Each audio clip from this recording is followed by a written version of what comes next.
d'une association des élus français d'origine congolaise qui portent leur association aux fonds baptismaux aujourd'hui. Ces compatriotes, ces dignes filles et fils de la RDC m'ont invité pour leur donner un overview, un aperçu sur la situation des droits de l'homme en RDC. Madame Trivellère, est-ce que serait... Bon, elle s'excuse puisqu'elle a un programme très chargé qui était déjà, disons, décidé depuis trois mois. Elle est en Afrique du Sud pour le moment, mais il y aura d'autres opportunités au cours de laquelle on aura encore à échanger avec l'association des élus français d'origine congolaise. Eh bien, on fait beaucoup de petites choses. C'est notre contribution pour la libération de notre peuple qui est toujours en quête de la justice, de sa vraie libération. On fait beaucoup de choses, surtout pour sauver les vies humaines. Une dernière question. La dernière déclaration de Kabila, que voyez-vous derrière ça? Eh bien, il a fait quelques déclarations. Moi, je crois que c'est une fuite en avant. Le problème est que dans ces placards, il y a beaucoup de cadavres, il y a beaucoup de morts. Malheureusement, vous verrez, on parle très peu de discours, mais cette fois-ci, nous avons décidé de passer à l'action, surtout pour lutter contre l'impunité. Donc, je ne suis pas du tout d'accord que ça a été un discours ou une déclaration de bonne intention. C'est tout simplement des effets d'annonce. À cette rencontre d'aujourd'hui, qui rassemble pas mal de personnalités, mais aussi des élus de la RDC. Écoutez, c'est pour une première que nous organisons aujourd'hui ce colloque des élus français d'origine congolaise qui essayent un peu de parler du problème du Congo sans bouleverser les problèmes ou bien chercher des polémiques. Mais non, c'est les élus congolais qui veulent parler du Congo, tout simplement. Alors, que pensez-vous on devrait avoir aussi ici la présence de Madame Trivellère, apparemment elle est absente. Oui, c'est vrai, au début ça marchait, elle devrait venir ici, y compris aussi Madame Benguigui, mais compte tenu de leur programme aussi et des priorités qui sont les leurs, elles s'excusent, les deux s'excusent parce que Madame Trivellère était obligée de repartir en Afrique du Sud aussi pour parler du Congo, et Madame Benguigui qui se trouve aussi à l'étranger. C'est ainsi que aujourd'hui, bon.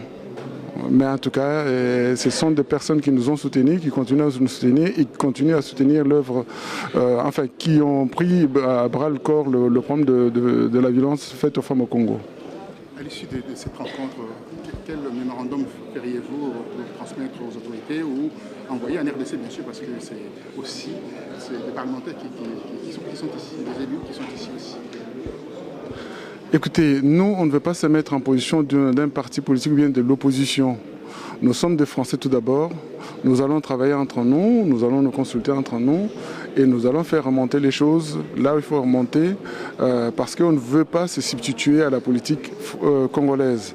Mais comme nous sommes d'origine congolaise, nous mettons quand même le focus sur certaines difficultés qui se trouvent au pays en RDC. Comment voyez-vous l'horizon, pour terminer, l'horizon 2016 par rapport à la RDC? Comme je viens de vous dire encore, on ne veut pas vraiment se mêler parce que là, vous me poussez un peu à parler un peu à prendre une position sur la politique congolaise. Non, nous sommes des Français. Nous regardons les choses, nous analysons et nous donnerons notre avis le moment venu. La française me fait penser à la liberté, à l'égalité et puis aussi à la fraternité. Cela va de soi. Pardon? À l'instar de la RDC, l'Assemblée, le Palais du Peuple. Mon Dieu, j'ai pas grandi là-bas, donc. Vous avez des images? Je pense que je ne suis pas la bonne pioche. Mais néanmoins, c'est un pays qui me tient à cœur et que je suis de toute façon de loin. Dites-moi, vous venez de très très loin, mais je connais bien Strasbourg, Oui. Weber, tout ça. Michel, j'ai fait Oui. un tour là-bas. Oui. C'est très froid, à la frontière d'Allemagne, je dis, pour que les gens puissent savoir, c'est situé là où se trouve Strasbourg, un pays extraordinaire. Enfin, je parle une région extraordinaire aussi, oui. On parle de Haut-Rhin et de Bas-Rhin. Dites-moi, comment sensibilisez-vous les gens là-bas par rapport aux problèmes qui touchent la RDC, surtout l'Est de la RDC? Ben déjà, je sensibilise déjà mon entourage personnel, que ce soit mes amis, aussi mon entourage professionnel aussi.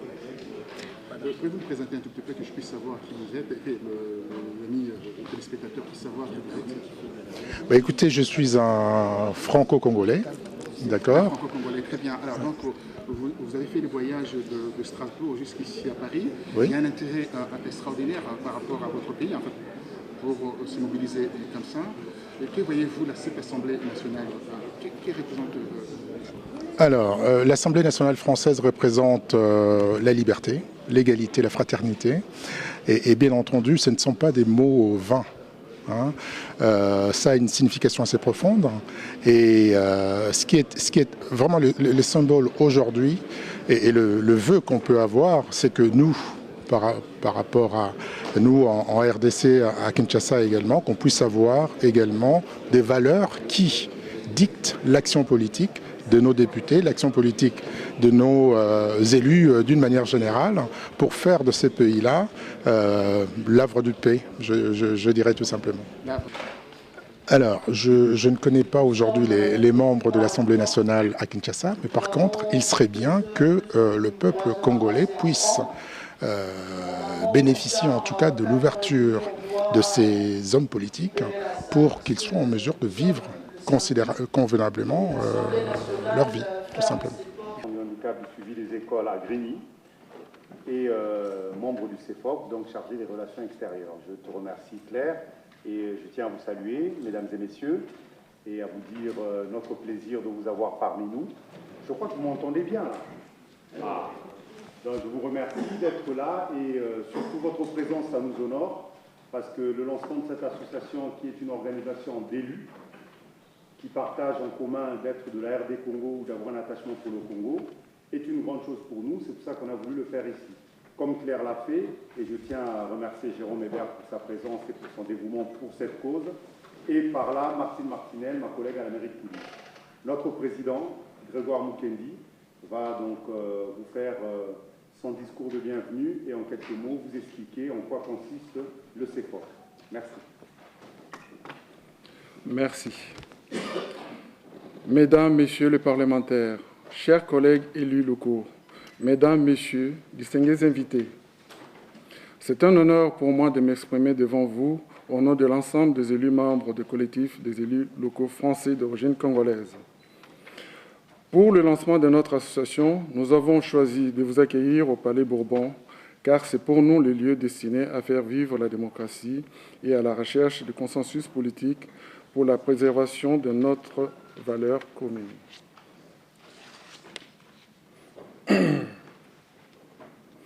À ce titre, je tiens à remercier M. Claude Barthelone, président de l'Assemblée nationale, et Mme Martine, députée de Haute-Garonne, pour leur aide à la réalisation de cette journée.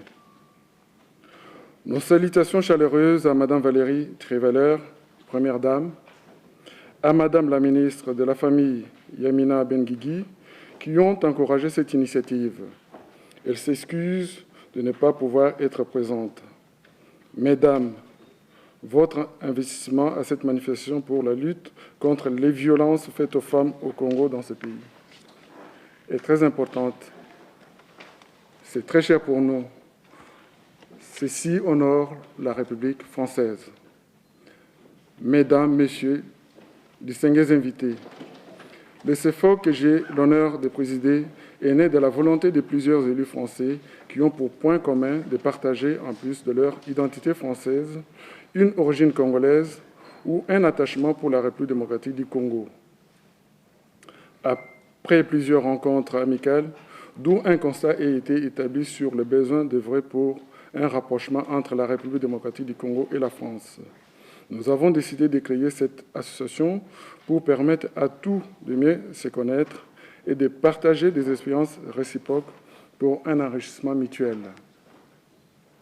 En tant qu'élus locaux, les membres de CEFOC estiment que leur expérience et savoir-faire acquis en France sont des atouts à utiliser pour contribuer au rapprochement entre le Congo et la France.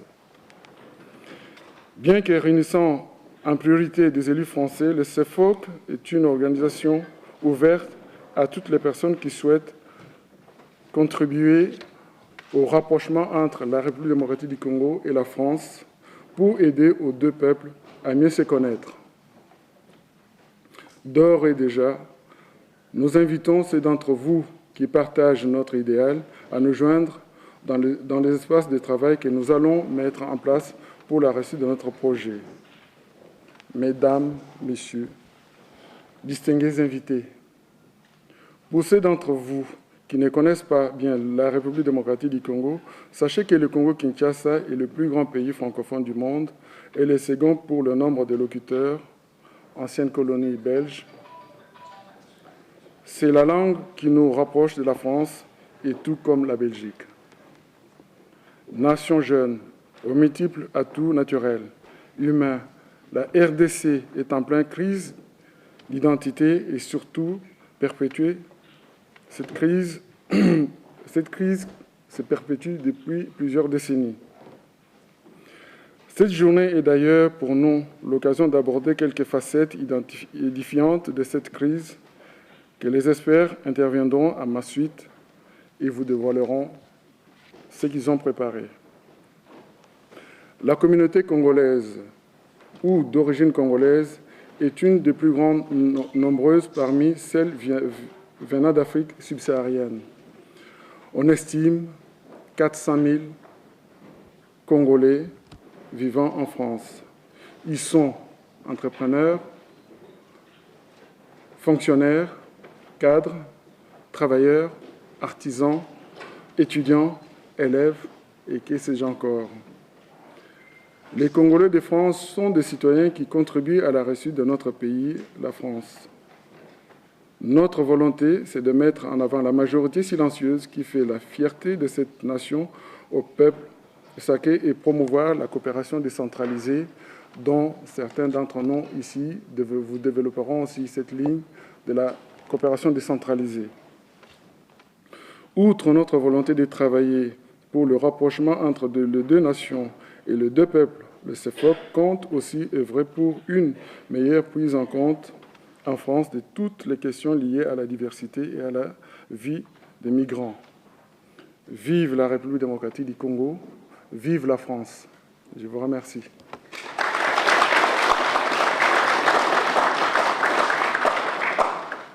Voilà le mot de bienvenue du président. Effectivement, comme vous l'avez souligné, nous n'avons pas la prétention de vouloir traiter du problème congolais ici en ces lieux aujourd'hui. Donc, comme il l'a dit, nous aurons des ateliers, des travaux à mettre en place, un programme sur des thématiques bien précises qui va justement nous aider à pouvoir nous investir ou essayer d'aider la population congolaise au travers justement de la coopération décentralisée, parce que je le rappelle que nous avons la manière dont nous pouvons opérer, que c'est dans les cadres de nos collectivités. Et pour les collectivités, il y a une loi du 6 février 92 qui permet dans un cadre juridique de pouvoir venir en aide à des territoires avec comment dirais-je, dans les cadres de la coopération décentralisée. Donc, en tant qu'élus locaux, nous avons juste ce champ-là pour pouvoir opérer. Donc, je sais qu'il y a des multiples situations à régler au Congo, mais nous n'avons pas, et comme je l'ai dit tout à l'heure, la prétention de pouvoir les résoudre sur cette plateforme-là, sachant qu'il y a la diplomatie qui joue, il y a aussi des associations congolaises basées sur les territoires qui sont à même de traiter de ces multiples problèmes. Mais nous sommes là, effectivement, pour être simplement un paravent entre les Congolais de France ou les Congolais, on va dire, de l'Europe, parce que ce qui nous motive, en fait, c'est vraiment la mère patrie, du fait que, quand bien même nous sommes d'origine française, mais en tout cas, c'est l'appel de la mère patrie qui nous attire et pour avoir un regard vers notre pays d'origine. Voilà, je vais laisser la parole à mon collègue. Merci Claire. Donc, comme ça vient d'être précisé, le but de notre association, c'est notamment donc, à travers les rencontres que nous organiserons avec vous, de pouvoir discuter de toutes les problématiques. Mais le but aujourd'hui de cette manifestation, c'est déjà de faire ce lancement. Pourquoi faire ce lancement? Parce qu'il nous a semblé important de vous rencontrer, que vous puissiez connaître les élus que vous avez en face de vous, que vous puissiez connaître à travers cette association qu'est-ce que des compatriotes congolais organisent et qu'est-ce qu'ils peuvent faire à travers leurs mandats locaux dans leur municipalité. Pour ce faire, nous allons donc vous présenter la liste des élus, comme ça vous pourrez, à côté d'un nom, mettre un visage et une fonction, tous les élus qui se sont réunis un jour à Aulnay, chez le président, dans sa ville où il est adjoint au maire, pour pouvoir parler et pour pouvoir faire naître cette idée du CEFOC. Donc Claire, on commence à présenter nos collègues. Oui, effectivement, vous savez très bien que c'est quelque chose qui ne se fait pas tout seul. Il y a eu justement des élus qui se sont investis. On a pris le temps de se consulter, on a pris le temps de partager. Et je rappelle que ces élus, c'est vraiment toutes tendances confondues. Hein. Vous savez, les représentations qu'il y a ici en France, mais c'est toutes tendances confondues. Mais comme je le dis tout à l'heure, c'est vraiment une vision mais commune qui nous rassemble. Donc nous avons donc le président qui a pris la parole tout à l'heure. Donc c'est Grégoire Mukendi, hein, qui est le président. Il est maire adjoint en charge des quartiers, archives, documentation, mémoire de la ville et propriété de l'espace public à Aulnay-sous-Bois. Celle qui vous parle, donc Claire Tawab, qui est maire adjointe chargée de la situation du handicap, du suivi des écoles à Grigny. Et nous avons aussi Félix Bocassia. S'ils peuvent s'élever ou lever la main, ça serait bien. Donc il y a Félix Bocassia qui est conseiller municipal délégué en charge de l'animation des lieux de vie et au jumelage à Château-Thierry. Il est aussi le vice-président du CEFOC. Alors nous avons notre charmante collègue Colette Ilunga, conseillère municipale d'arrondissement à Lyon, en charge de l'insertion par l'économie. Et nous avons notre secrétaire du CEFOC, il se tient à ma gauche, c'est notre ami David Onakaya Mengue. Il est conseiller municipal délégué en charge des collèges et lycées à Ivry-sur-Seine. Alors nous avons Madame Bernadette Chungou, qui est maire adjointe en charge de la jeunesse, de l'emploi et de l'emploi des jeunes à Lonvic. Et nous avons... Lonvic. Voilà, nous avons aussi notre ami Dario, qui est à l'extrême gauche là-bas du président. C'est Dario Malémé. Il est conseiller municipal délégué du Fonds structurel européen et nouveau financement à Aubervilliers. C'est lui qui est notre financier. Kingo, hein, il est maire adjoint, conseiller régional à Midi-Pyrénées à Toulouse. Alors j'ai Jean-Henri Kinda, qui est juste à côté de moi, conseiller municipal à Guigneville-sur-Essonne. Nous avons aussi notre ami José Nzolani, qui est conseiller municipal à Villetaneuse. Enfin, nous avons Félicien Dombélé, Félicien, qui est conseiller municipal à Grigny. Chargé de transport. Chargé de transport. Voilà, c'est une liste qui, à ce jour, en fait, c'est des élus qui sont connus. Je sais qu'au travers de la France, il y en a pas mal, donc nous lançons justement cet appel à tous les élus, non pas seulement que d'origine congolaise, mais qui viennent nous rejoindre sur cette plateforme pour qu'on puisse mais vraiment avoir des réflexions plus poussées, parce que l'idée est pour nous mais vraiment de constituer un groupe des élus du niveau africain, pour que je pense que les problèmes des territoires africains sont assez similaires, et il y a une politique aussi assez commune aussi qui est lancée de la France vers ces territoires africains. Merci. Donc, vous connaissez maintenant les élus qui sont autour de vous. Vous avez entendu le président vous parler de notre association. Nous allons parler donc du programme de cet après-midi. Pour commencer, donc, suite à cette présentation des élus et au discours de bienvenue de notre président, nous aurons donc un temps fort qui sont donc deux personnes expertes qui viendront pour vous parler de la RDC. D'une part, donc, nous avons M. Sapou qui viendra nous parler de la situation qui se passe actuellement à l'est de la RDC. Et plus tard, parce qu'il a eu un petit problème en venant ici, M. Anissé Mobé, qui viendra pour nous édifier sur la situation de la RDC sur le plan, je dirais, de la carte géographique. Parce qu'aujourd'hui, il est important, avant de commencer à parler de la RDC, d'expliquer où est la RDC, qu'est-ce qui se passe à la RDC. La volonté, ce n'est pas aujourd'hui d'organiser un débat. Les débats, il y aura des temps de débat. La volonté, c'était de connaître cette association, de savoir que veut faire cette association, et surtout d'avoir une ouverture sur les possibilités qu'il y a à travailler avec vous, et surtout pour connaître donc la RDC.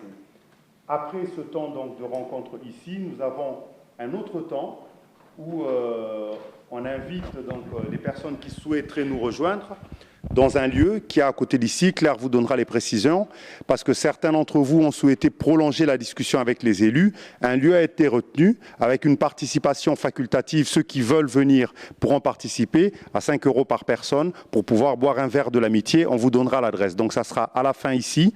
Nous nous rendrons dans un endroit que Claire va vous situer. Avec une participation de 5 € par personne, vous pourrez venir discuter pour un moment convivial, parce que nous n'avons pas l'autorisation en ce lieu d'organiser ce temps convivial. Je vous remercie. Claire, pour les indications.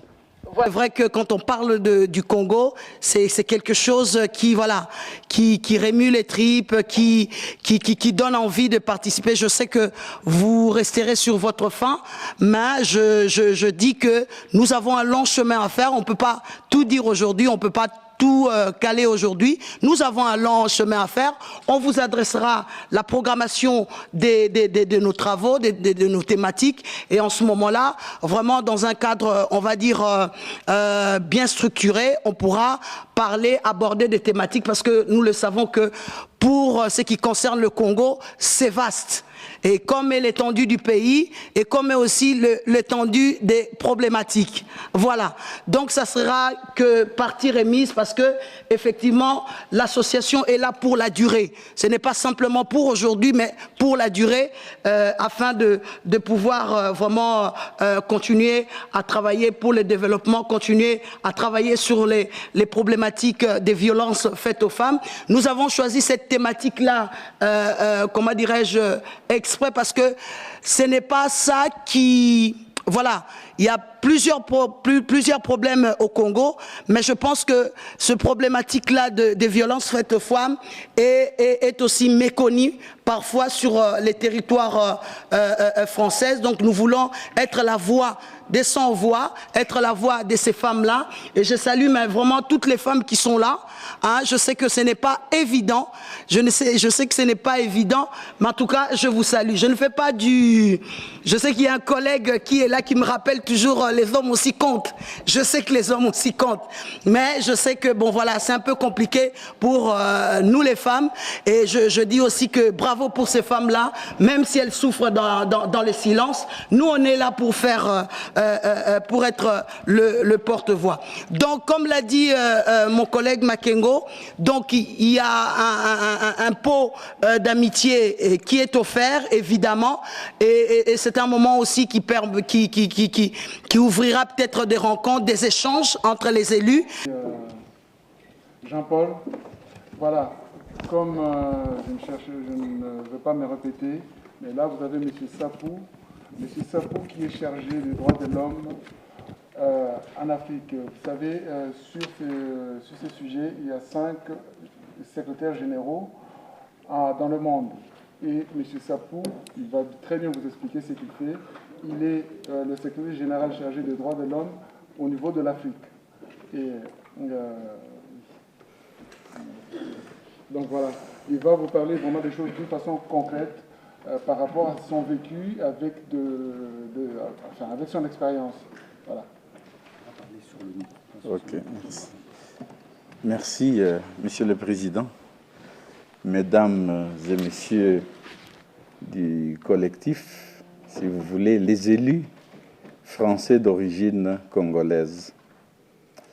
Je voulais d'entrée de jeu vous féliciter d'abord, vous remercier pour l'invitation. C'est au nom pratiquement des organisations congolaises des droits de l'homme et de la Fédération internationale des ligues de droits de l'homme, FIDH en sigle, qui a son siège ici, que je me sens honoré, nous nous sentons honorés avec ce mouvement associatif des droits de l'homme d'être invités à cet événement important qui est celle de porter au fonds baptismaux votre association. Vous félicitez également pour le fait que dans la tragédie qui sévit en République démocratique du Congo, on entend des voix qui commencent à s'élever par-ci, par-là, à travers le monde. Vous félicitez pourquoi? Puisque vous êtes là une illustration, un exemple d'une élite, d'une classe, d'une élite intellectuelle congolaise qui peut faire mieux, puisque vous avez mérité la confiance des électeurs français. Vous devez et vous pouvez faire mieux et plus en ce qui concerne votre contribution à la lutte qui se mène en République démocratique du Congo, lutte de libération d'un peuple. Vous pouvez faire mieux. Et aujourd'hui, en créant, en lançant cette association, nous espérons que votre contribution sera d'une haute facture de par la qualité que vous représentez et également de par vos fonctions au sein d'un pays aussi puissant, aussi important qu'est la France.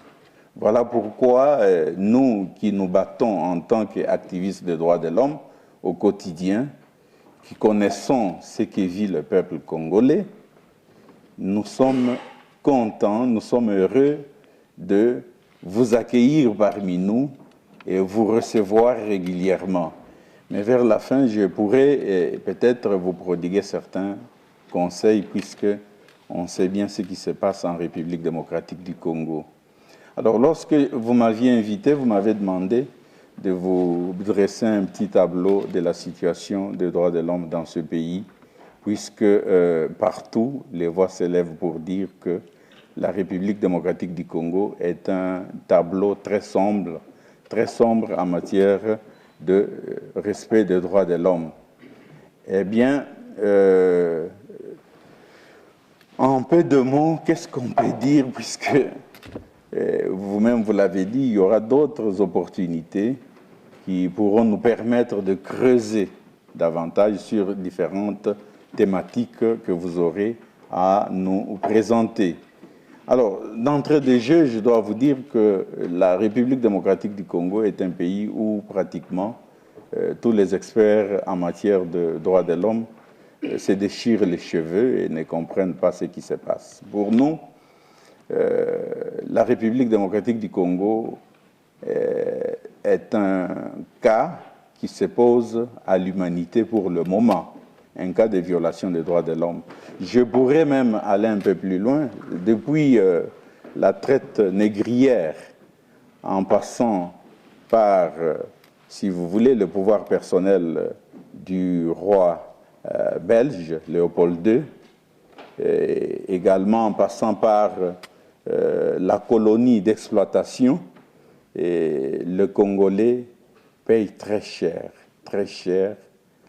pour la paix, pour le développement.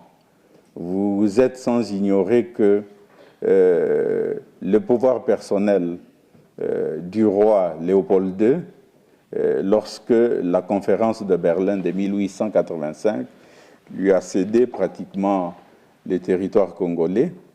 Et ce pouvoir personnel n'a pas fait que du bien pour les Congolais.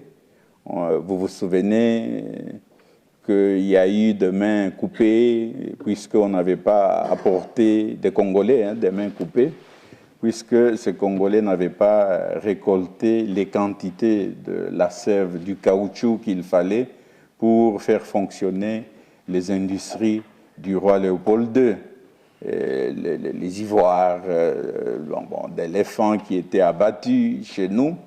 Et pendant 23 ans, le roi Léopold II a accumulé, disons, une fortune de plus de 1,5 milliard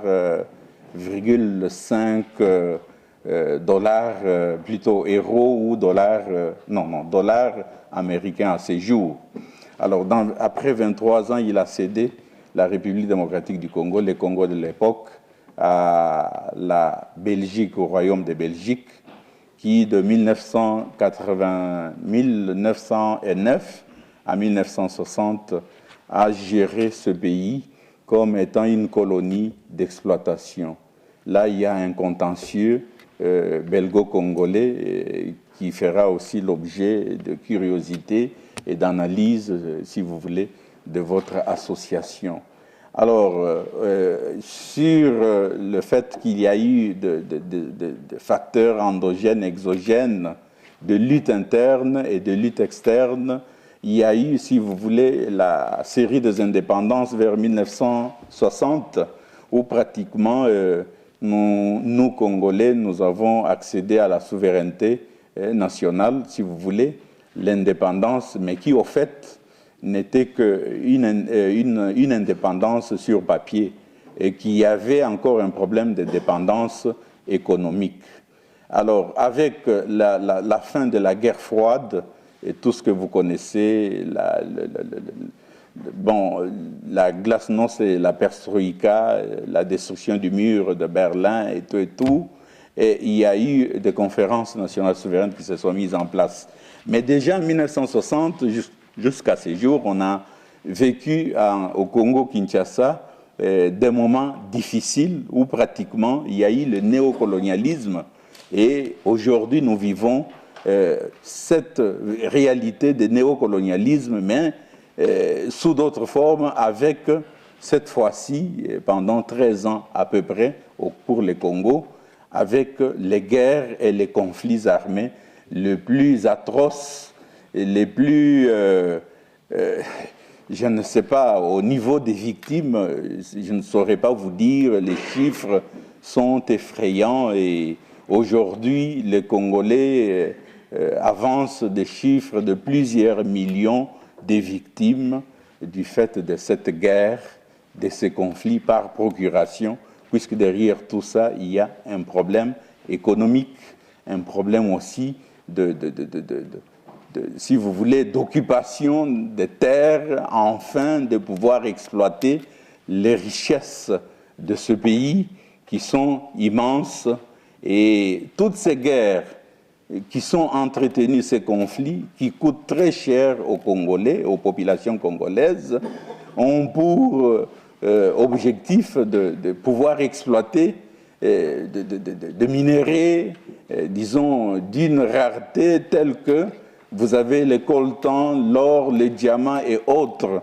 Et à l'est du pays, mon collègue qui pourra parler des violences sexuelles pourra y revenir. À l'est du pays, c'est tous les jours que les gens meurent. C'est tous les jours que les populations sont sur les gardes à vous pour fuir, se déplacer, et des déplacements à l'intérieur, des déplacements même en dehors de la République démocratique du Congo. Et aujourd'hui, l'État congolais a reconnu qu'il y a au moins une femme, voire même 2 femmes qui sont violées par heure. Imaginez-vous, Claire, que le temps que nous allons mettre ici, on aura quelque part des victimes, peut-être anonymes, des femmes qui sont violentées, violées, et les associations sont démobilisées devant ces fléaux-là, devant ces cas qui aujourd'hui interpellent la conscience internationale. Et pendant que nous sommes là, je dois vous avouer que nous avons des informations qui ne sont pas du tout bonnes en matière de respect des droits de l'homme, aussi bien à l'est qu'à l'ouest de la République démocratique du Congo. Et je dois vous avouer que il y a dans le placard, si vous voulez, du régime de victimes chaque jour. Il y a des arrestations. Et il y a, je pense, il y a des experts ici, nos collègues qui s'occupent du quatrième pouvoir, le média. Et dernièrement, on a encore arrêté, jeté en prison des journalistes. Et chaque jour qui passe, nous avons des échos et des rapports vérifiés, des arrestations arbitraires. Il y a dans cette salle des représentants des acteurs politiques de l'opposition. Leurs droits ne sont pas respectés. Il y a ici, je crois, le secrétaire général de la démocratie chrétienne, Freddy Nkita, qui est là et qui représente Djomi Dongala, dont le cas fait grand bruit et privé de ses droits, même les droits les plus élémentaires. Alors c'est une petite illustration qui démontre que en République démocratique du Congo, à part les zones qui sont en conflit, où il y a ces conflits armés, à l'ouest aussi, la situation n'est pas du tout bonne. Donc, en résumé, qu'est-ce qui se passe? Il y a, si vous voulez, l'absence de la démocratie participative, il y a violation des libertés fondamentales, il y a violation massive des droits de l'homme, et là, je dois vous avouer aussi que même les autres droits spécifiques ne sont pas respectés, sont violés par ceux-là qui sont censés protéger les populations et leurs biens, aussi bien à l'est qu'à l'ouest de la République démocratique du Congo. Tout ça a comme cause, si vous voulez, d'après les analystes, l'absence d'un leadership fort. Il y a les facteurs de la justice qui est très faible, qui est dépendante. Il y a cette antivaleur qui s'est mise en place et presque solidifiée et érigée en une institution, une pratique institutionnelle. C'est pratiquement la corruption. Il y a l'absence de l'armée et tout ça,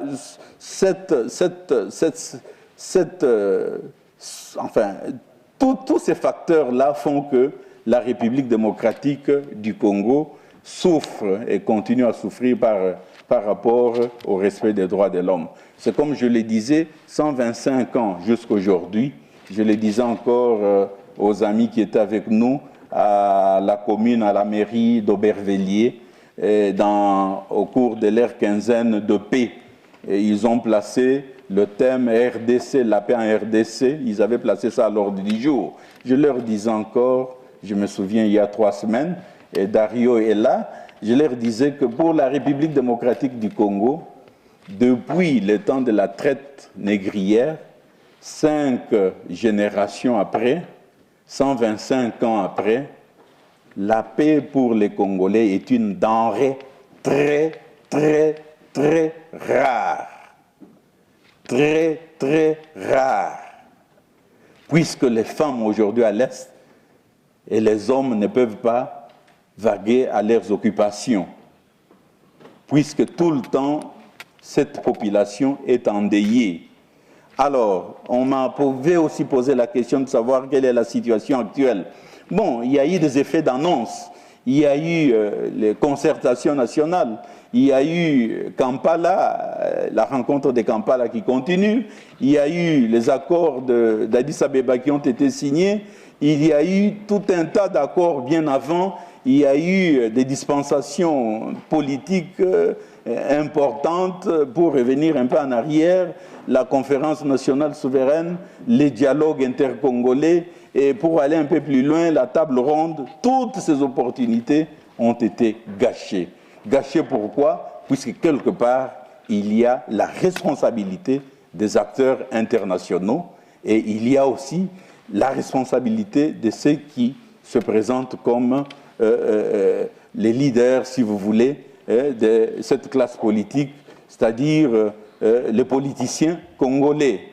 Alors, aujourd'hui, je dois vous avouer que tout ce qui s'est fait, ce qui a été fait ou ce qui s'est fait actuellement, nécessite que des associations comme la vôtre se mettent vite en place et fassent tache d'huile dans d'autres pays pour nous permettre de construire des passerelles avec les hommes et les femmes de bonne volonté des autres pays, des autres peuples, afin que l'on ne s'occupe pas, si vous voulez, de cette situation qui fait la honte de l'humanité, puisque après les guerres telles que les guerres mondiales, Première et Deuxième Guerre mondiale, il y a encore beaucoup de reculades, si vous voulez, sur le plan des acquis que l'homme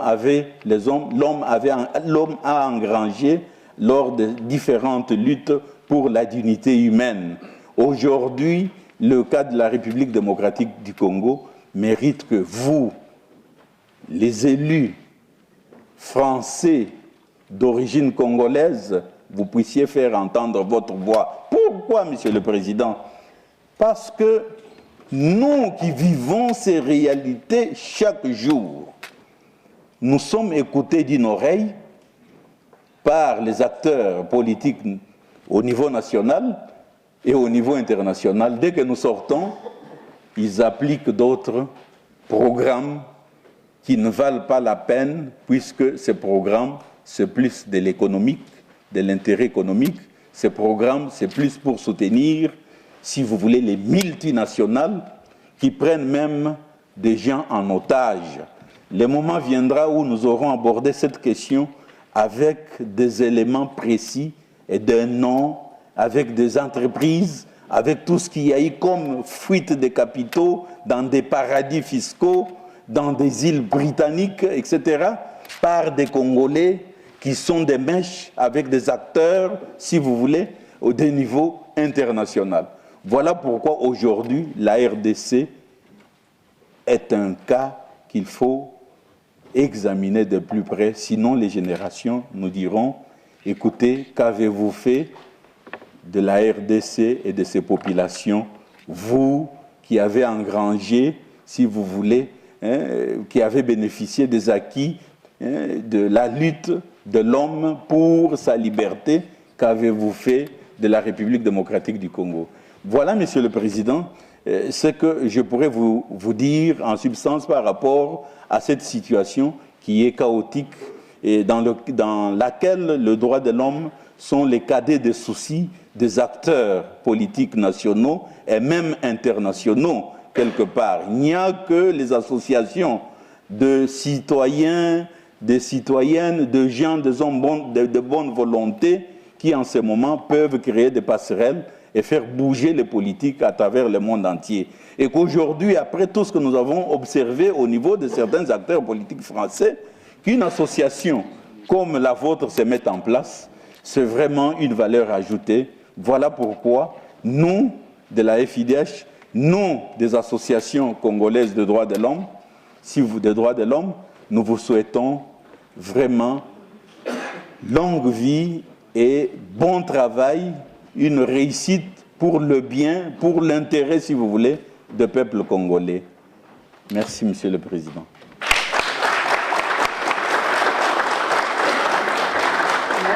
Merci beaucoup, Monsieur Sampou, pour votre éclairage. Effectivement, je pense que vous le sentez bien, il était important que certaines choses puissent être rappelées. Comme j'avais eu à vous l'annoncer, dans une première partie nous devions parler du Congo en quelques minutes, parce que, vous savez, le Congo est un grand pays, c'est difficile d'en parler en quelques minutes. Mais pour nous, il était bien évident que si vous vous déplacez aujourd'hui, il fallait d'abord qu'on se mette tous à niveau, comme on aime dire par les profs d'université. Donc on fasse un retour sur le Congo, sur les grandes lignes, qu'est-ce qui s'est passé au Congo, pour après parler de la crise. Nous avons bien sûr inversé. Donc nous avons commencé par parler de ce qui se passe au Congo actuellement dans ce contexte de crise, et je remercie M. Anissé Mowé pour sa présence. Donc nous allons maintenant vous parler en quelques minutes du Congo, de ce qu'est devenu le Congo, et après, comme ces deux messieurs n'ont pas pris beaucoup de temps, et comme ils ont été, je dirais, factuels, précis et concis, nous pourrons, si nous sommes tous disciplinés, essayer de faire 2 ou 3 questions ou un petit débat pour une vingtaine de minutes avant de nous séparer. Monsieur Anissé Mowé, que je remercie, au nom du CEFOC, à vous la parole. Merci beaucoup à tous les invités. Je crois qu'on a bien fait aussi d'ailleurs de commencer par le présent. Ça pourrait peut-être nous permettre de mieux comprendre les passés, de les maîtriser pour mieux nous projeter vers l'avenir avec beaucoup plus d'intelligence. Parce que l'élection de Français d'origine congolaise, comme on dit, pour nous, ce n'est pas quelque chose d'anodin. Je pense que ces élus, pour le moment, des élus municipaux, mais il faut s'employer pour que demain, ils puissent aussi siéger ici au Parlement en tant que députés, en tant que sénateurs. Et pour nous, Congolais, ce n'est pas quelque chose d'anodin. Au contraire, ils sont les produits de l'intelligence de l'histoire. Il y a 60 ans, le général de Gaulle, lui qui avait une certaine idée de la France, le général de Gaulle qui a redonné espoir aux Français du fond de l'abîme, le général de Gaulle fait un voyage en Afrique pour remercier les Africains compte tenu de leurs engagements militaires, économiques et financiers pendant la Deuxième Guerre mondiale. Le 21 mars, il arrive chez nous à Léopoldville, la ville de Kinshasa aujourd'hui. Vous me poserez la question, mais qu'est-ce qu'il vient faire à Kinshasa puisque le Congo belge n'était pas une colonie française? De Gaulle, qui a toujours tutoyé l'histoire, n'a rien oublié. Il n'a pas oublié qu'au mois d'août 1940, lorsque sa tentative de rallier Dakar échoue lamentablement, l'Afrique équatoriale française, notamment à Brazzaville, les autorités qui sont sur place sont des vichistes, aussi bien M. Housson que le général Boisson qui va les remplacer. Il va donc donner des instructions précises à ses partisans, le colonel Larmira, le commandant Dornano, les docteurs Sauls, Cissé et Stoll, de se rendre à Léopoldville pour qu'à partir de Léopoldville, ils puissent attaquer Brazzaville afin d'en faire une tête de pont pour la France libre.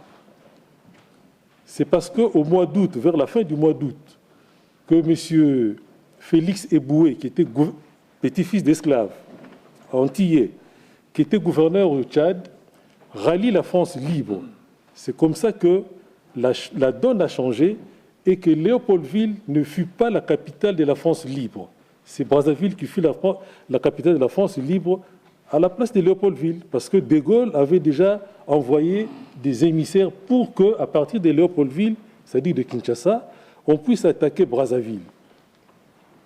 Deuxièmement, le général de Gaulle n'a pas non plus oublié, lui qui était à Londres, que le gouvernement belge en exil, s'il a pu fonctionner pendant la Deuxième Guerre mondiale, c'est en grande partie grâce au financement venant du Congo belge, c'est-à-dire de vos parents, de vos grands-parents et de vos arrière-grands-parents, parce que la Belgique était brisée militairement, diplomatiquement inexistante, et le roi Léopold III, le roi des Belges, a refusé que le Congo belge s'engage aux côtés des Alliés. Donc le gouverneur général Pierre Heckmans décide que nous allons combattre aux côtés des Alliés contre la vie du roi des Belges. Et même le fameux gouvernement belge en exil, les SPAC et d'autres, ils ne sont arrivés à Londres qu'en retard.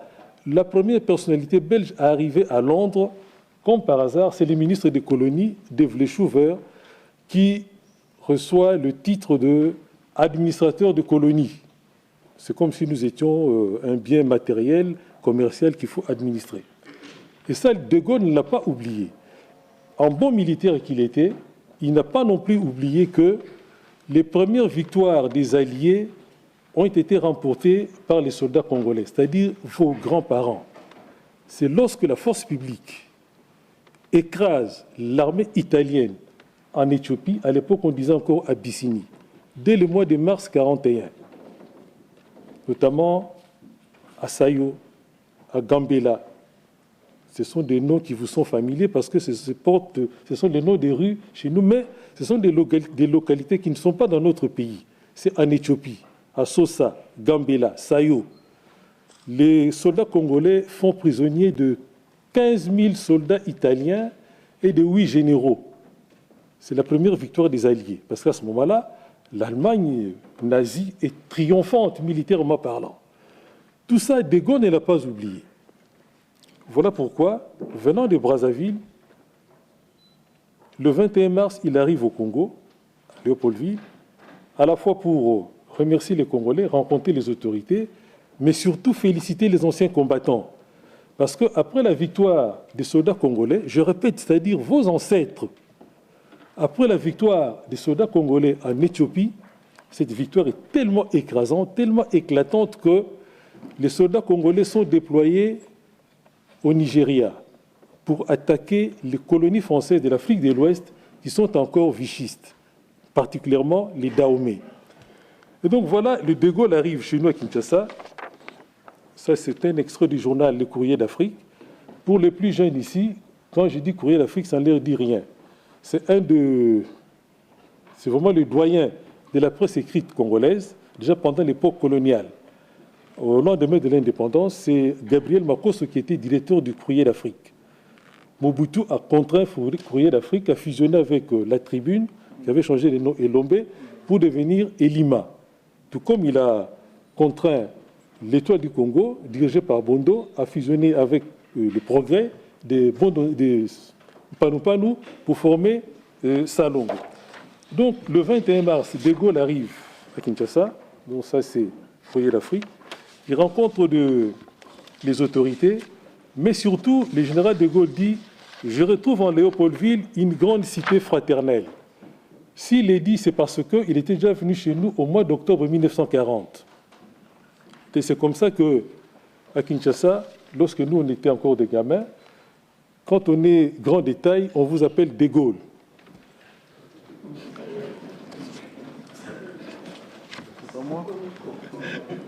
Alors, il y a une rencontre mémorable entre le général De Gaulle et les anciens combattants. Cette photo a fait le tour du monde, où on voit le général De Gaulle féliciter, congratuler M. Pierre Canon, qui était le président de l'amicale des anciens combattants du Congo. M. Pierre Canon sera élu en 1957 bourgmestre, c'est-à-dire maire de la commune de Lingwala, aujourd'hui, et Saint-Jean, aujourd'hui, Lingwala. Parmi vous, il y a des adjoints au maire. Il faut aller jusqu'à devenir maire et peut-être un jour, pourquoi pas, en tout cas c'est mon souhait, député et sénateur.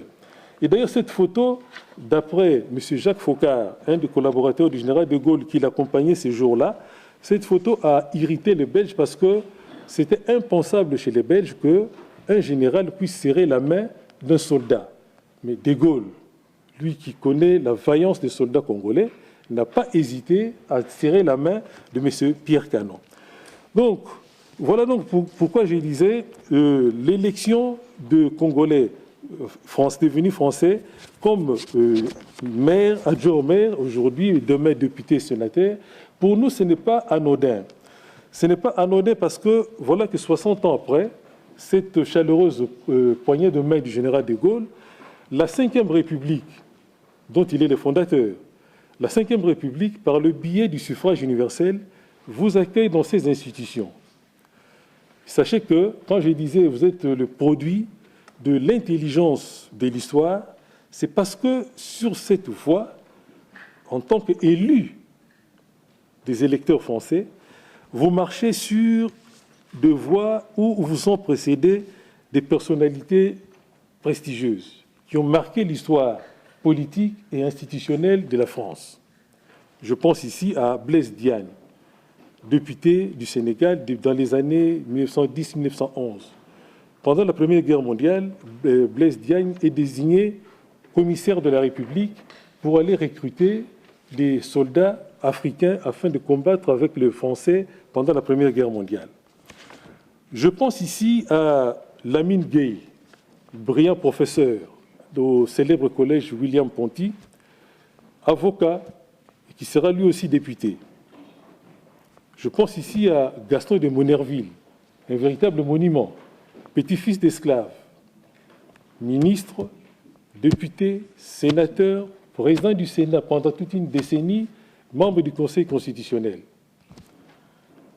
Je pense ici à quelqu'un qui est souvent méconnu, Severino de Heredia, un métis d'origine cubaine, qui a été président du Conseil municipal de Paris, c'est-à-dire maire de Paris, déjà dans les années 1831, et puis ministre en 1887.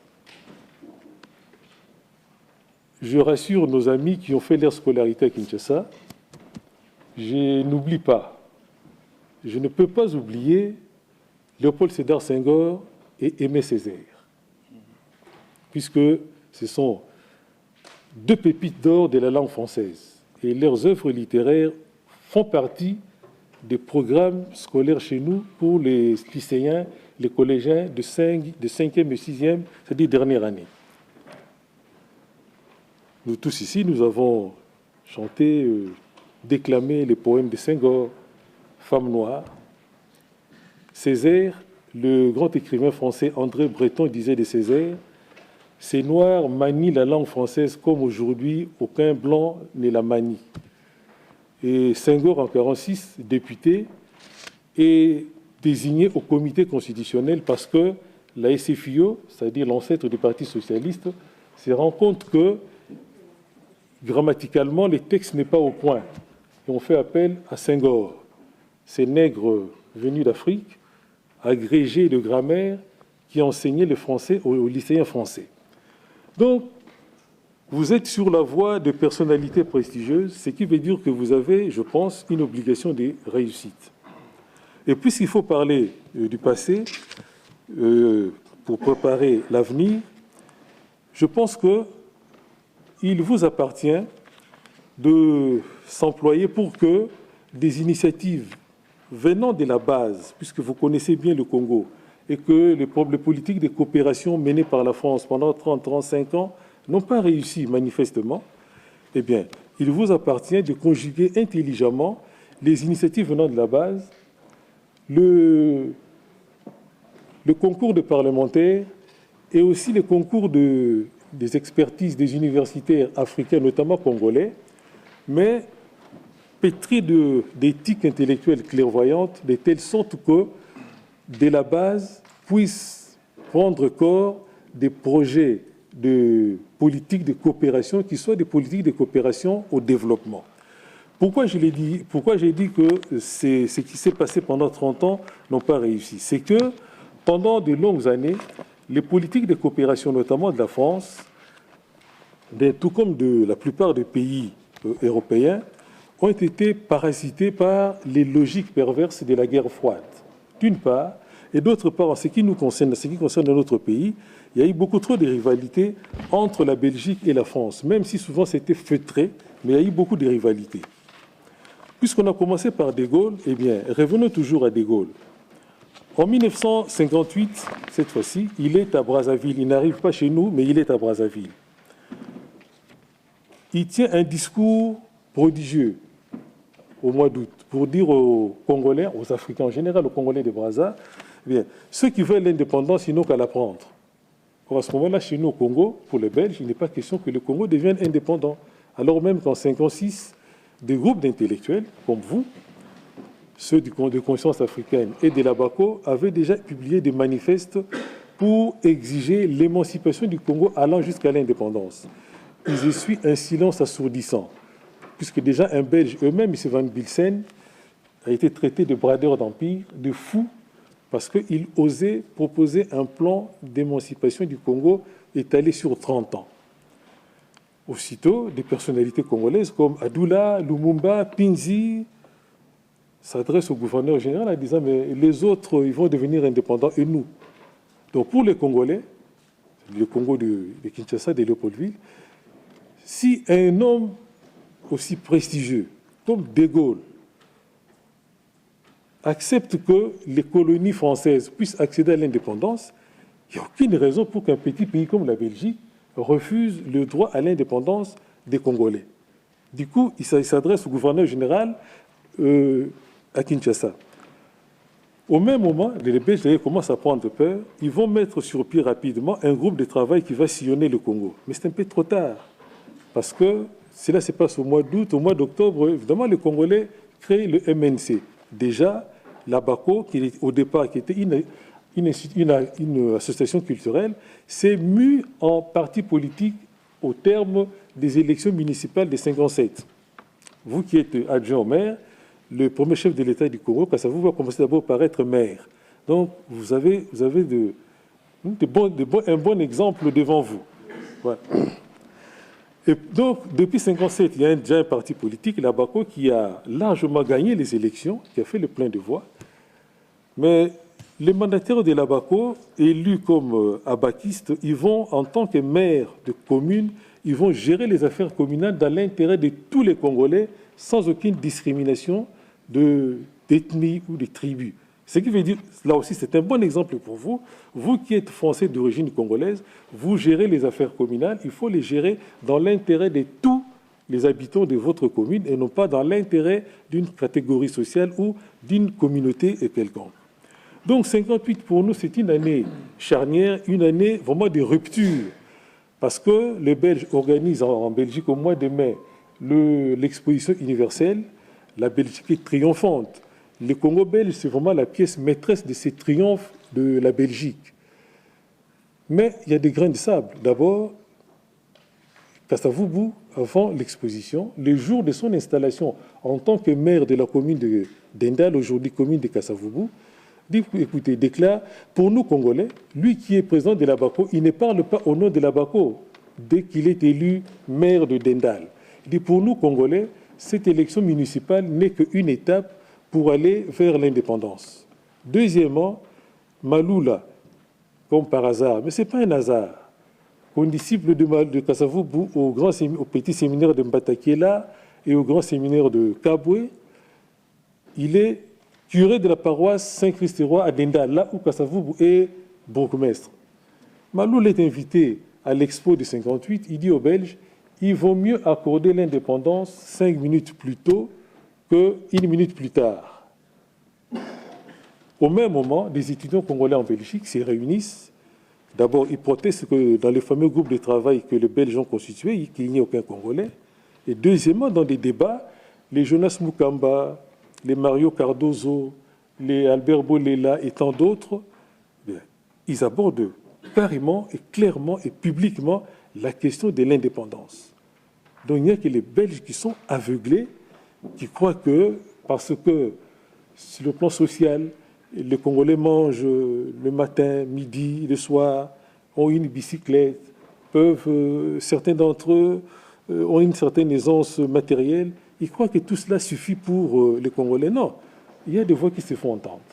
Donc 58, et ce discours du général de Gaulle est un facteur d'accélération de l'histoire, parce que l'MNC se forme et le Lumumba, avec Papa Diomi et Ngalula, se rendent à Accra, à la conférence des peuples d'Afrique à Accra.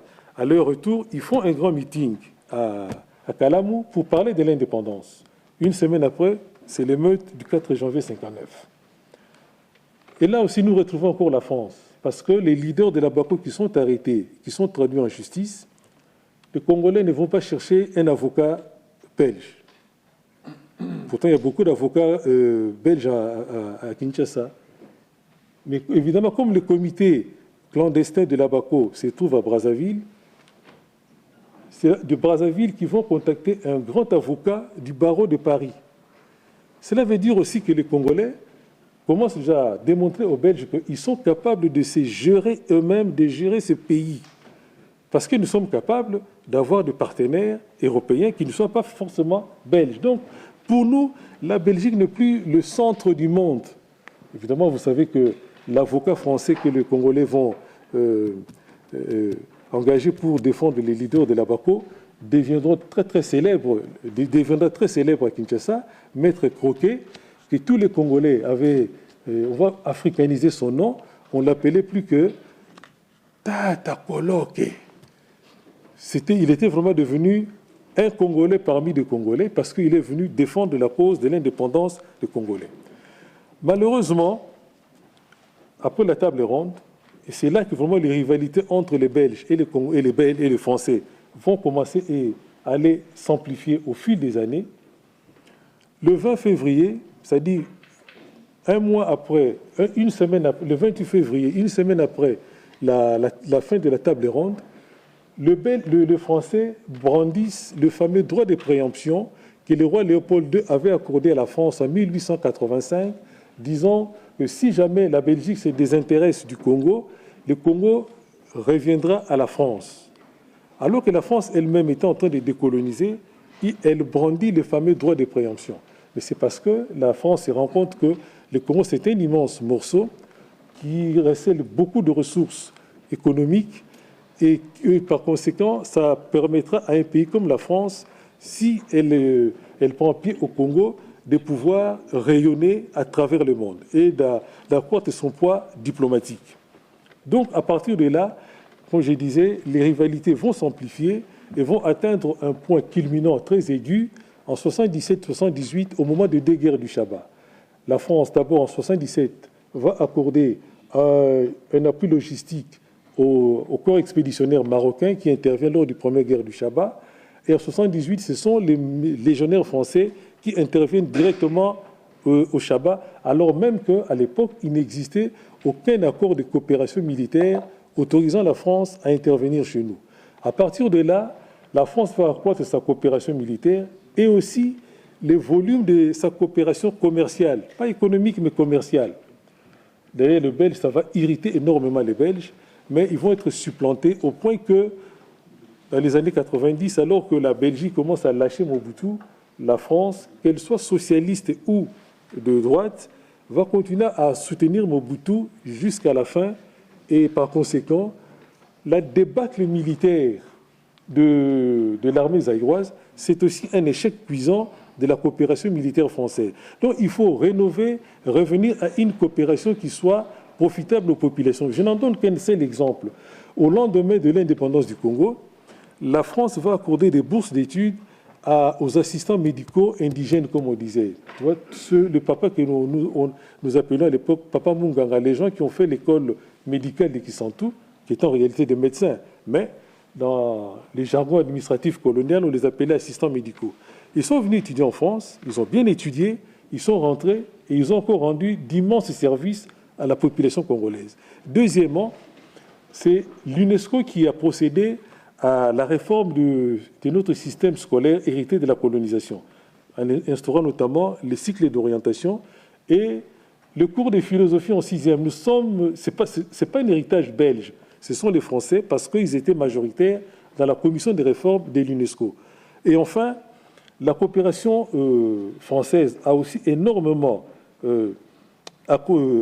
contribué à l'essor de l'École nationale des droits et d'administration, l'ENDA, créée en 60-61. Et pour les plus jeunes qui sont ici, l'ENDA se trouve actuellement sur l'avenue victime de la rébellion, là où se trouve aujourd'hui l'IEC, l'Institut supérieur de commerce. C'était le campus de l'ENDA. L'ENDA avait commencé à Gombe, au ministère de la Justice. Elle a déménagé à Mbinza, là où se trouve l'académie militaire, et puis elle est venue sur l'avenue victime de la rébellion. Eh bien, des professeurs français, d'éminents juristes, du Conseil d'État, de la Cour des comptes, de l'École nationale de la magistrature, venaient donner des cours chez nous à l'ENDA, et l'ENDA a énormément contribué à combler le déficit et de magistrats chez nous et des hauts fonctionnaires. C'était une première en Afrique que d'avoir une telle école qui était à la fois l'équivalent de l'ENA ici en France et de l'École nationale de la magistrature. Et les Français ont beaucoup contribué. Donc, voilà un type de coopération qui, à mon avis, mériterait d'être fructifié pour l'avenir. Et enfin, dernier élément, en matière de coopération, Au moment où l'Union européenne s'élargit vers l'Est, en marginalisant un peu l'Afrique, c'est fort dommage. Il faudra relancer la coopération multilatérale Afrique-Union européenne sur des bases beaucoup plus assainies. Parce que c'est à la demande de la France, en 1957, au moment de la conclusion du traité de Rome, la France appuyée par la Belgique, mais contre l'avis de l'Allemagne. C'est la France qui a fait que les pays africains, notamment les colonies françaises et belges, que nous soyons partie prenante dans les traités de Rome dès 1957. À partir de 60, de l'indépendance, il y a eu les accords de Yaoundé et enfin les conventions de Lomé, avec les groupes ACP. Et puis, ce sont des conventions qui finalement ont parfois eu des effets bénéfiques parce que l'Union européenne a réussi à mettre en place de plusieurs mécanismes, notamment les STABEX, mécanismes de stabilisation des exportations. Et puis deuxièmement, les pays africains, en tout cas les pays ACP, pouvaient exporter dans l'Union européenne plusieurs produits agricoles, plusieurs produits de minerais, sans de taxes, sans douane, sans qu'il y ait réciprocité. Donc c'était vraiment à l'avantage des pays africains. Malheureusement, tout cela, aujourd'hui, ça n'existait plus. Les accords de Cotonou n'ont pas donné les résultats escomptés. Au contraire, même, il y a une panne dans les relations entre l'Union européenne et les groupes ACP. Il faut relancer cela. Et je pense que des initiatives venant des élus locaux, relayées par des parlementaires, avec le concours des expertises des universitaires congolais, de telles initiatives peuvent énormément contribuer à relancer la machine, mais alors sur des bases assainies en tenant compte de ce qui a été fait ou n'a pas été fait dans le passé. Et enfin, dernier élément, puisque nous sommes un grand pays francophone, eh bien, la langue française a été au début une langue d'oppression coloniale, mais nous nous sommes appropriés les Français pour en faire un vecteur de nos valeurs culturelles. Beaucoup de Congolais, des écrivains, s'expriment, remportent des prix littéraires.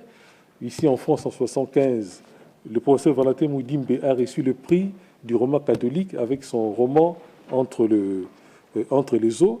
Donc, il y a beaucoup de Congolais professeurs de littérature francophone, aussi bien ici en France qu'au Canada. Donc, ce sont des ressources, il faut en faire des atouts pour qu'effectivement la francophonie puisse aussi être pour nous un espace à la fois pour s'affirmer, pour affirmer, faire rayonner nos valeurs culturelles, mais aussi que la francophonie puisse aussi être un atout sur le plan diplomatique pour contrebalancer d'autres instances internationales où souvent les Africains sont en minorité. Dans la francophonie, nous ne sommes pas en minorité, nous sommes même en majorité. Donc par conséquent, il faut en faire un atout. Voilà les quelques mots que j'avais à vous dire. Encore une fois, je vous prie de m'excuser pour le retard, mais je suis arrivé avec beaucoup d'enthousiasme parce que, je le répète, l'élection de nos amis comme mandataires communaux et demain comme ministres, députés, sénateurs n'est pas anodin. Il faut les soutenir à la fois intellectuellement et par d'autres moyens. Et je pensais que venir échanger avec vous, pour moi, c'était une façon de les soutenir, et aujourd'hui et demain. Merci beaucoup.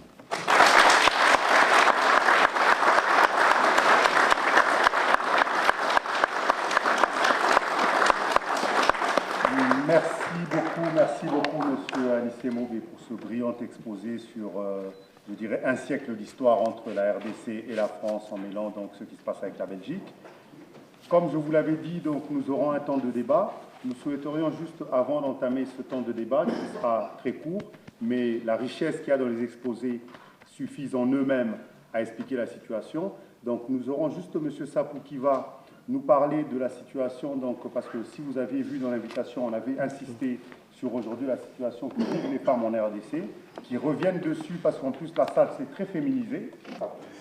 Bien, peut-être pour faire court, permettre à ce qu'on ait le temps de poser des questions, puisque je vois des acteurs de terrain ici dans la salle, comme notre ami qui est là, et donc Gilbert, qui connaît bien et qui vit...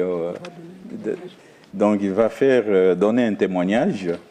Je vois également d'autres acteurs congolais qui sont ici et qui connaissent un peu la situation. Dommage que Madame Valérie ne soit pas des nôtres, puisqu'avec elle, on a co-animé beaucoup d'ateliers à Genève, Freddy, sur les violences sexuelles. Bon, c'est... Oui. Non, là-dessus, j'insiste quand même, parce que j'ai eu le cabinet de Madame Treveller qui m'a téléphoné à 2 reprises pour s'excuser, parce que vraiment, elle tenait à être là, mais compte tenu des impératifs, elle s'est excusée de son absence d'aujourd'hui, en nous promettant d'être là prochainement. Et je crois que, si je ne me trompe pas aussi, nous avons eu presque la même demande aussi de Madame Bigou, donc mon collègue Dario qui l'a contacté, qui s'excusait aussi, qui dit à tout moment elle mettra la salle pour nous et que nous pouvons toujours venir et parler, débattre sur le fond du Congo. Bien, ce sont des personnalités comme Madame Valérie qui s'investissent dans cette thématique de violences sexuelles et qui s'est rendue sur terrain, qui a échangé avec des acteurs et même des victimes. Et évidemment, ça saute à l'œil, ça froisse les consciences. Cette pratique que nous n'avons pas connue en République démocratique du Congo et qui s'est intensifiée depuis ces guerres répétitives, dites de libération entre guillemets, et aujourd'hui, à l'Est comme à l'Ouest, on banalise le fait qu'une femme soit violentée, violée, disons, détruite moralement, physiquement, et sans que les autorités qui ont la charge de veiller aux droits des personnes et à protéger aussi leurs biens s'en émeuvent. Alors c'est à cause, grâce à la société civile qui est revenue là-dessus, dénonçant, démontrant qu'il y a un fléau qui n'a de commune mesure que ce qui se passe en République démocratique du Congo avec, je dis bien, ces guerres et conflits par procuration, puisqu'on veut accéder aux ressources naturelles tout en détruisant l'homme congolais. Les femmes payent le prix le plus lourd. Dans mon exposé sur la situation générale des droits de l'homme, je vous ai dit qu'on a des rapports maintenant pour vous dire qu'au moins, pour nous, ce n'est pas ce que la ministre actuelle de la Justice a dit dernièrement, qu'il y a au moins 40 femmes qui sont violées, je ne sais pas moi, par heure ou quelque chose comme ça. C'est plus que ça. Et donc, vous aurez peut-être une opportunité d'appeler des experts comme notre ami Gilbert et tant d'autres, des Congolais, Dr Mukwege et tant d'autres personnes qui s'occupent de cette question. Vous serez vraiment édifiés et vous constaterez vraiment que c'est vraiment la honte, c'est vraiment une reculade, c'est vraiment une question de conscience, non pas seulement qui se pose au niveau des Congolais, mais au niveau de toute l'humanité. Alors, les femmes ont été, sont et continuent à être violentées, et je ne saurais pas revenir ici sur la description de la façon dont elles sont, disons, détruites. C'est affreux, puisque même les petits enfants, les jeunes filles, et même les vieilles mamans y passent. Et tous les groupes, les rebelles, tout comme les éléments de ce que l'on appelle notre armée républicaine, entre guillemets, ça donne à cœur joie.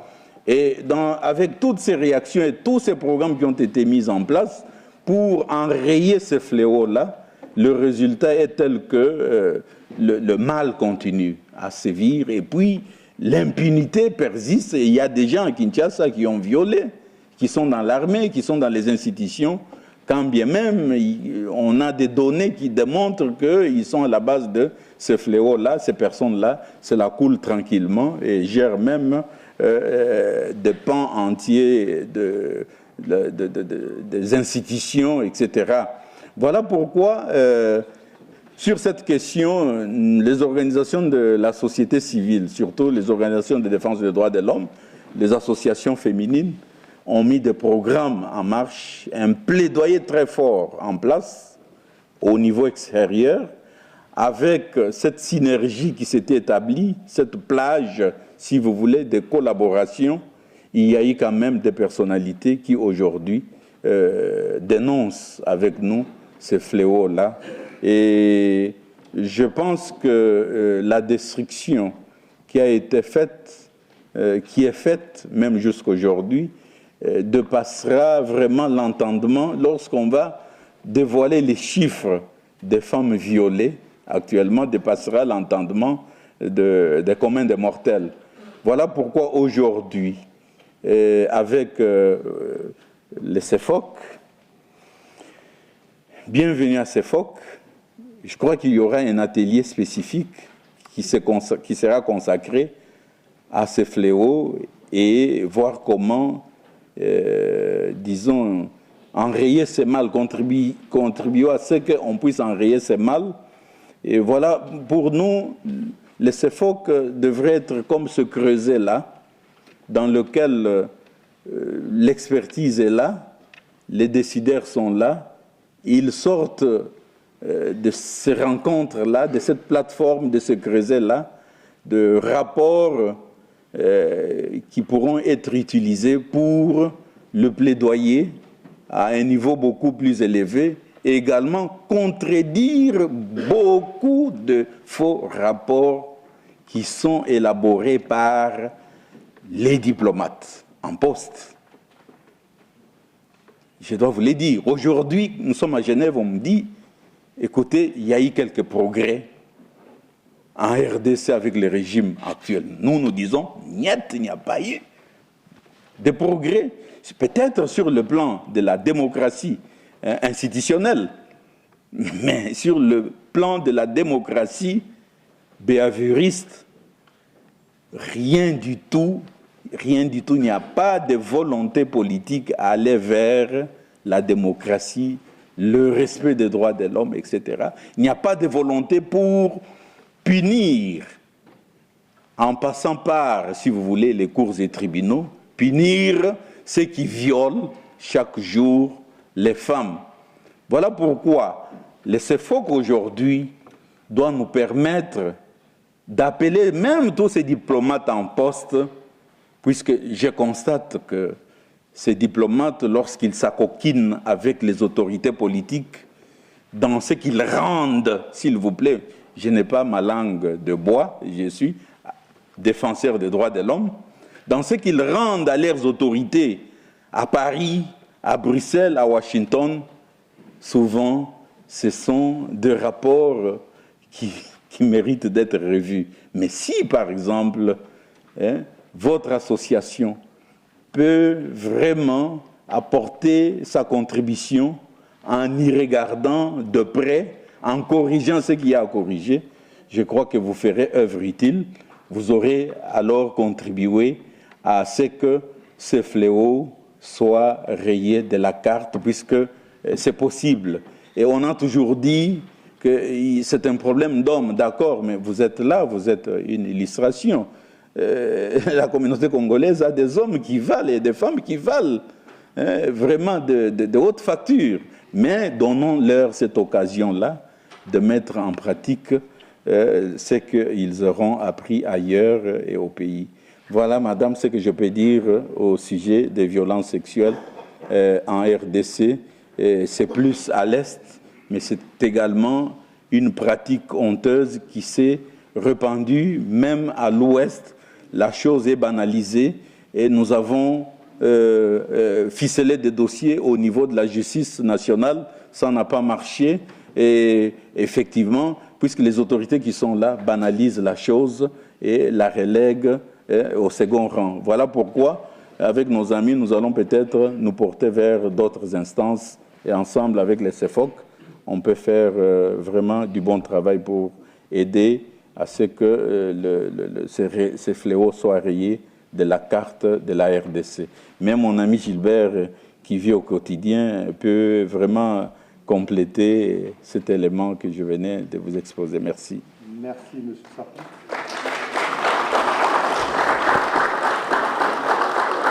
Alors, je crois qu'il faut remercier M. Sapou pour ce témoignage éloquent. Bien sûr, comme je vous l'ai dit, il nous reste très peu de temps.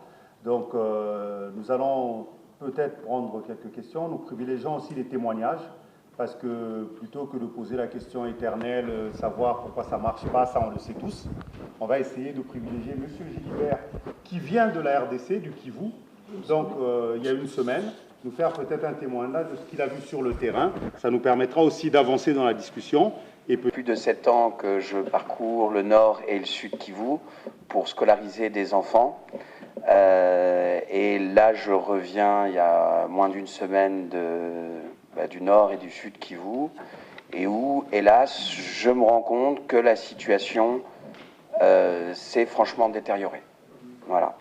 Je veux aussi souligner quelque chose, parce qu'on parle beaucoup des richesses minières du Congo, mais il est important aussi de dire que la RDC représente 49% de toutes les forêts d'Afrique, et que les richesses écologiques de RDC ne sont pas des moindres, à une époque où on parle beaucoup d'environnement, et c'est aussi une possibilité de... La situation est catastrophique. Nous, dans beaucoup de nos écoles, on a des enfants qui sont violés, etc. Et effectivement, malheureusement, les réalités de terrain, on les a pas beaucoup, parce que à partir du moment où vous n'avez plus d'accès moto, il n'y a plus personne. Que ce soit CICR ou même Casque Bleu, etc., faire des ponts logistiques. Et là-dessus, dans certains endroits des écoles qu'on appuie pour aider des réserves communautaires, mais on a vu des choses atroces, etc. Et donc, il y a vraiment un manque de témoignages. Et je suis vraiment honoré d'être ici. Et bravo à vous pour ce que vous êtes en train de faire, parce que c'est la politique qui pourra changer les choses. Et le problème du Congo, c'est aussi parce qu'on a des gens qui sont éduqués, mais qui ne travaillent pas pour leur pays. Voilà. Et je pense beaucoup aux enfants du Congo, parce qu'il y a un problème d'éducation. Nous, on travaille, on scolarise essentiellement des enfants. Et c'est important, parce que ça, c'est l'avenir du Congo. Et moi, je suis fier d'être ici. On parle de coopération décentralisée. Moi, mes meilleurs amis sont là-bas. Il y a vraiment des gens très très compétents et qui méritent d'être aidés par vous, grâce à vous. Bravo. Et la francophonie est entre vos mains. Merci beaucoup. Merci beaucoup, merci beaucoup. Donc, Monsieur Lomambo. Qui voulait poser une question? Oui, oui, allez-y. Il faut vous lever, il faut appuyer sur le bouton vert du micro. Merci.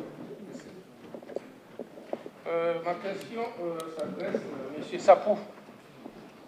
En vous regardant, monsieur, vous êtes trop même sensible de la situation, puisque vous vivez la situation sur le terrain. Alors, je me pose la question, parce que ça fait 46 ans, si j'ai suivi le monsieur Anissé. 46 ans, on entend toujours les mêmes discours, la République démocratique du Congo, tout ça. Mais ce qui nous intéresse actuellement, c'est nos sœurs, nos grandes sœurs, nos mamans, même certains messieurs violés par soi-disant M23, parce qu'il faut dire les choses comme elles sont. La communauté internationale garde un silence de mort. Ils s'en foutent. Ils s'en foutent automatiquement des Congolais. Nous n'existons pas. Ce qu'ils savent, c'est qu'ils le font. C'est fort, c'est ça? Je pense qu'en créant cette association, Monsieur le Président, il y aura tous les moyens. Quand je dis tous les moyens, c'est être costaud pour faire face à cette situation. La réalité est qu'il y a une structure de mafieux en République démocratique du Congo. Pour déloger cette structure, il faut faire pareil comme ces gens-là. C'est comme un juif qui disait... Bon, ma question est de savoir, serait-il possible un jour que nous arrivons à en finir,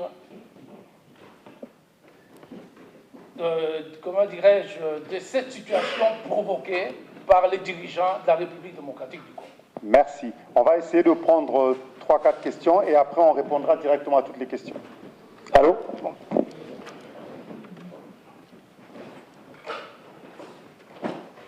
Assurez-vous, je serai très très bref. Alors, moi, ce que j'ai constaté, d'abord, je vais saluer votre initiative. Et c'est vraiment un sursaut, je crois, quelque part pour les Congolais. Comme j'ai dit, je serai très bref. Pour agir à distance, on a besoin des partenaires. Je me demande aujourd'hui, est-ce que CEFOC, c'est bien ça? Oui, c'est bien ça. CEFOC a-t-elle des partenaires au niveau local? Si oui, est-ce que ces partenaires sont fiables? Voilà.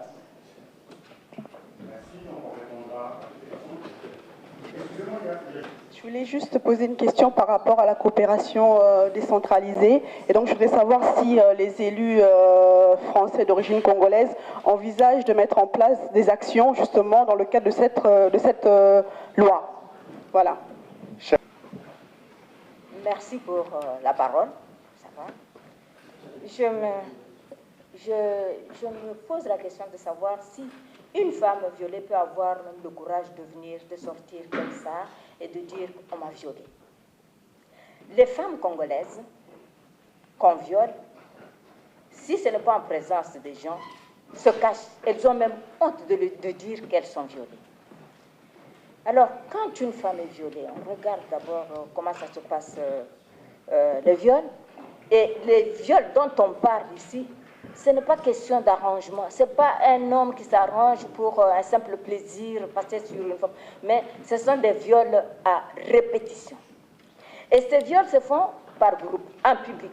Les hommes qui entrent et en présence du mari, des enfants, on ordonne à la femme congolaise vraiment d'avoir des rapports avec ces gens. S'ils sont 10, c'est tout le monde qui passe en présence des enfants et les enfants doivent accepter le viol qui se passe en République démocratique du Congo.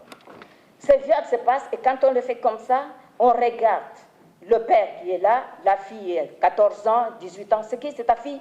On viole la fille et puis après on dit au père d'avoir des rapports avec sa fille en présence de tout ce monde et ça, ce croisement se fait. La mère même ment avec ses enfants. Est-ce qu'on devient homme? Et la société entière connaît cela. Les hommes qui sont là ne peuvent rien. Donc, les gens qui devraient normalement les protéger ne font absolument rien. Et en plus, quand ils violent, déterminent de violer, ils s'en vont. Et l'homme regarde la femme en présence des enfants. Il dit aux enfants maintenant, votre femme et votre maman s'est prostituée, elle n'a plus le droit de rester avec nous. Elle est rejetée, expulsée par le mari. Et quand elle quitte, elle va voir sa famille, elle rentre dans la famille, elle dit pourquoi on l'a répudiée, et la famille dit donc ces gens-là peuvent encore vous suivre ici. C'est comme si elle portait un mauvais sort sur elle, alors on la répudie. Et de cet acte, soit elle est infectée, soit elle est enceinte, et puis où est-ce qu'elle va?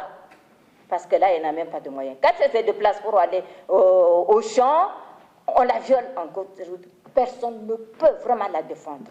Ce qui se passe en République démocratique du Congo dépasse tout entendement. Merci, alors, madame. La femme est vraiment humiliée. Elle est désabusée. Elle est, détruite. Elle est mutilée. D'accord, je crois que vous avez... Votre question, s'il vous plaît, madame. Elle est kidnappée. On la kidnappe, on peut partir avec elle, l'utiliser pendant 3 ans, pendant 7 mois, et puis la laisser comme ça, et, je ne sais pas. Et puis ça se passe devant les caméras, parce que ce n'est pas elle qui le dit, mais ce sont maintenant les experts qui constatent cette situation et qui le disent. La femme est même obligée de piler son propre enfant, parce qu'on a besoin de la viande hachée. Merci pour cette information. Donc c'est un problème très épineux. Je vois que cette femme a besoin vraiment d'être soutenue et qu'on y mette vraiment du temps pour entrer en profondeur et terminer ce qui est en train de se passer. Parce que c'est toute non, pas même une génération qu'on est en train de détruire. Excusez-moi, je serai obligé de vous... Non, je pense que c'était plus un... On s'est rendu compte d'une chose, c'est qu'on avait beau être élu, moi je suis élu à Aubervilliers, il n'y a aucune coopération aujourd'hui entre les collectivités françaises et les collectivités congolaises.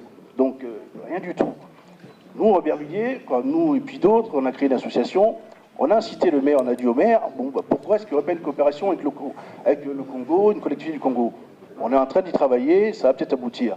Et c'est ce qui a fait qu'à un moment, on s'est tous rapprochés. Moi, je me suis rapproché de M. Mukendi à Aulnay, parce que je me suis dit, il faut que, si Aubervilliers fait une coopération avec le Congo, Aulnay y va, Grigny, si on a un petit ensemble de 10 villes qui coopèrent demain avec le Congo, ça peut créer une dynamique. Voilà. Donc, et en plus, ce qu'il faut savoir, c'est que la coopération décentralisée, c'est le seul moyen qui nous est donné aujourd'hui, à nous, élus locaux, d'intervenir sur l'international. Sinon, on n'a rien d'autre. Voilà. Oui, c'est juste pour ajouter quelque chose. C'est que je vous ai soumis dernièrement, c'était l'année dernière, un projet. Oui. Donc, je reviendrai vers vous dans ce cas. Ah, n'hésitez pas, n'hésitez pas. Mais il faut lancer la machine, il faut que, voilà, donc on prendra le temps de se revoir. On répond aux autres questions. Monsieur le Président, Oui, d'accord, mais je voulais tout simplement demander à M. Bokassia de compléter un tout petit peu, parce que dans cette salle, nous avons la chance d'avoir deux élus qui sont spécialisés dans ce domaine-là de la coopération décentralisée. Donc, il y a M. Bokassia aussi. Il voulait dire un petit mot. Merci de m'avoir passé la parole. Et je voudrais déjà faire comprendre un petit peu la définition de la coopération décentralisée en un seul mot. En un seul mot, qu'est-ce que c'est la coopération décentralisée? C'est un transfert, tout simplement, des compétences. À l'époque, ça se disait coopération nord-sud. Et aujourd'hui, il y a une connotation coopération décentralisée. C'est un petit peu cette liberté qu'on a accordée aux collectivités de disposer des partenariats avec les collectivités étrangères. Et à la question que vous avez posée, s'il est dit c'est un partenariat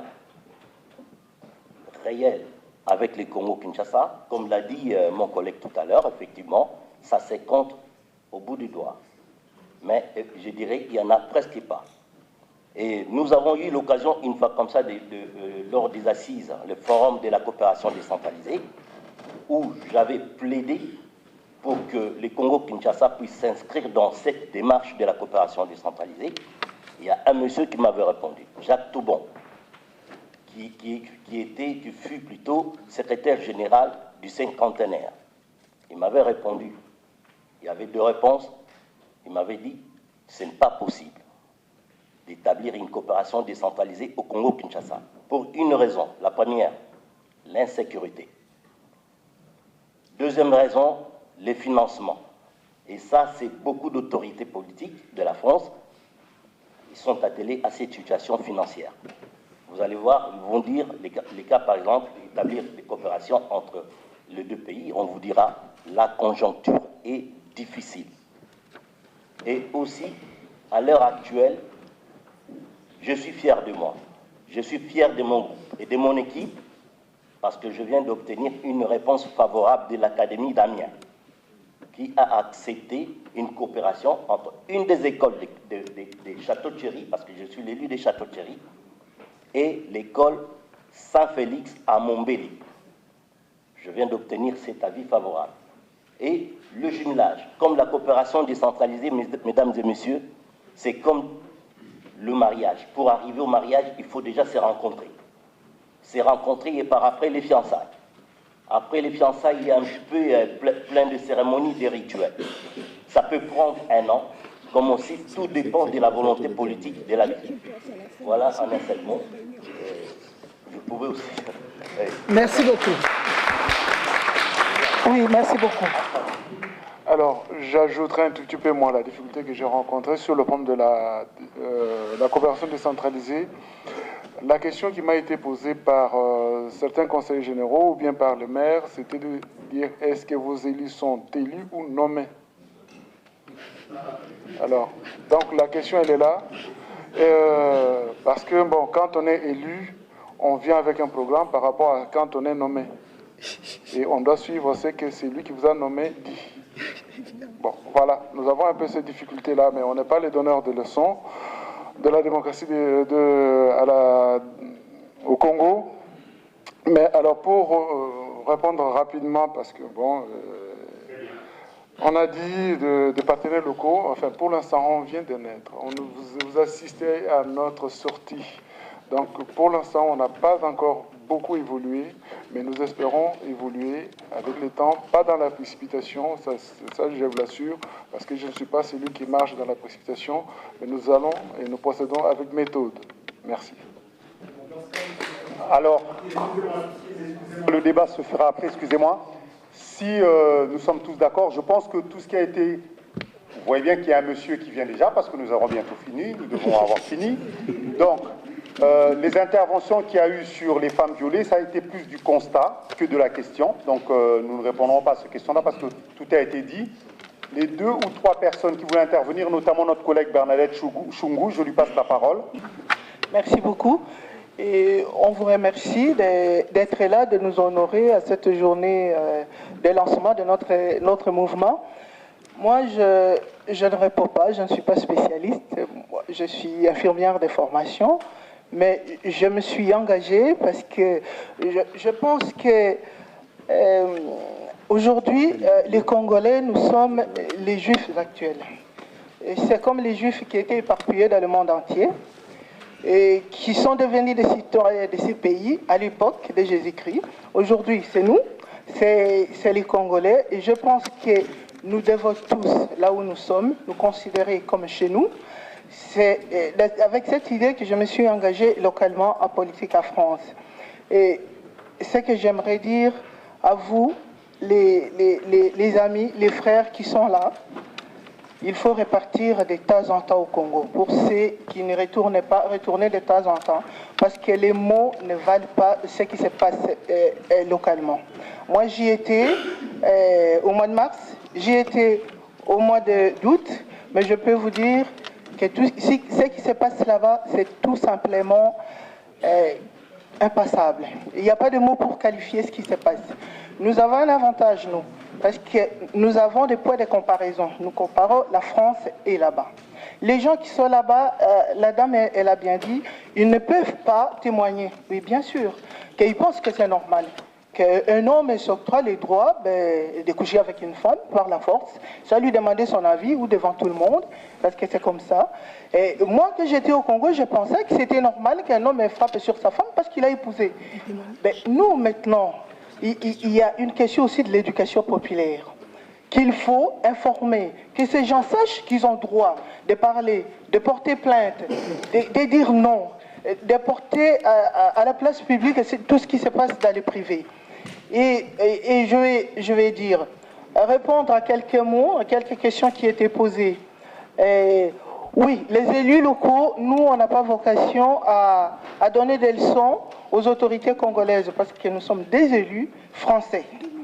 Nous sommes originaires du Congo, mais on est élus en tant que citoyens français à France. Ça, il faut que ça soit bien dit. Par contre, nous sommes, on peut être les traits d'union entre vous, c'est-à-dire les associations d'ici, qui vont chercher des partenariats chez nous.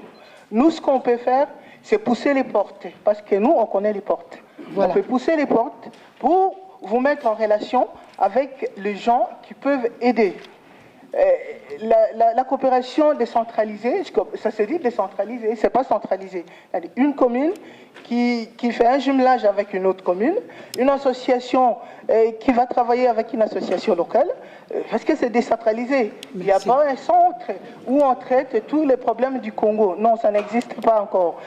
Mais aujourd'hui, les élus, nous sommes, comme j'ai dit, les traits d'union entre vous et les autorités françaises.